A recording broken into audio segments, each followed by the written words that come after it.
When performing the seated rocker jump, rhythm is the most important part. So you can do this a couple of different ways. You can do it back to back where the jumps work in succession with one another. You can also do it where you reset in between reps. And this is something that I recommend for people who are just first starting out the exercise, is get into a place where you can get a little bit more flow or proper form before getting into the flow.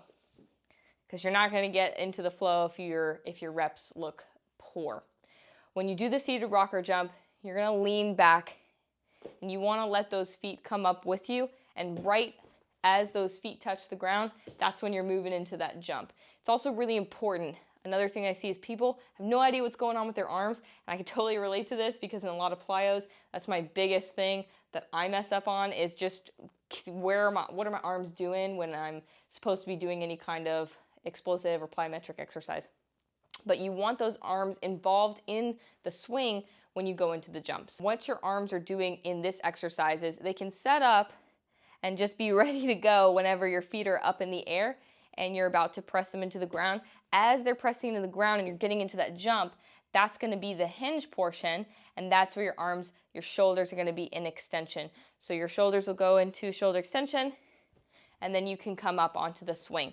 Whenever you go up onto the swing, you want to keep those feet flexed the entire time. So those feet are flexed the entire movement. They're flexed when you're rocking back, and they're going to be flexed when I go into the jump. It's super hard to cue. Even just then in my demo, my toes want to point. You want to keep those feet flexed so they're bouncy on the jump. So I lean back, my shoulders go into extension, and then I jump up. Once I'm down, you can do one of two things. You can stop here if you can't get the rhythm, reset, or you can go in succession.